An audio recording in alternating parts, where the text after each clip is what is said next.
रानी लक्ष्मीबाई का जन्म 19 नवंबर 1828 को वाराणसी में हुआ था। उनके पिता का नाम मोरो पंत तांबे और माता का नाम भागीरथी बाई था। रानी लक्ष्मीबाई का बचपन का नाम मणिकर्णिका था, लेकिन प्यार से मणिकर्णिका को मनु पुकारा जाता था। 1834 में 14 साल की उम्र में उनकी शादी झांसी के राजा गंगाधर राव से हुआ। उसके बाद उनका नाम लक्ष्मीबाई हो गया। मनु अभी 4 साल की थी, उनके माँ का निधन हो गया। पिता मोरो पंत तांबे एक साधारण ब्राह्मण और अंतिम पेशवा बाजीराव द्वितीय के दरबार में अपनी सेवा देते थे। उनकी माँ की मृत्यु हो जाने के बाद पिता के साथ वह बिठूर आ गई। यहीं पर उन्होंने मल्ल विद्या, घुड़सवारी, शस्त्र विद्या सीखी। मनु घर में अकेले रहती थी, इस वजह से उनका देखभाल करने के लिए कोई नहीं था। उनके पिता मोरो पंत मनु को अपने साथ बाजीराव के दरबार में ले जाते थे। वहाँ चंचल और सुंदर मनु ने सबका मन मोह लिया था। बाजीराव मनु को प्यार से छबीली बुलाते थे।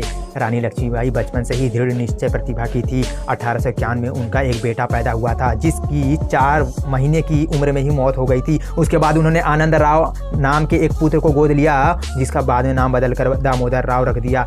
21 नवंबर 1853 को रानी लक्ष्मीबाई के पति गंगाधर की मौत हो गई। महारानी लक्ष्मीबाई ने अंग्रेजों का डटकर मुकाबला किया। दोनों हाथों में तलवार लेकर घोड़े पर सवार होकर पीठ पर बच्चे को बांधकर झांसी की रानी लक्ष्मीबाई ने अंग्रेजों पर टूट पड़ी। अंग्रेजों की विशाल सेना के मुकाबले आखिरकार झांसी की रानी भला कब तक टिकती। इस लड़ाई में रानी लक्ष्मीबाई बुरी तरह घायल हो गई। वह चाहती थी कि उनके शव को अंग्रेज हाथ न लगाए। उनकी इसी इच्छा के मुताबिक उनके कुछ सैनिकों ने लक्ष्मीबाई को बाबा गंगादास की कुटिया में ले जाकर पहुंचा दिया और कुटिया में ही 18 जून 1858 को रानी लक्ष्मीबाई ने दम तोड़ दिया। उनकी वहीं पर अंतिम संस्कार किया गया।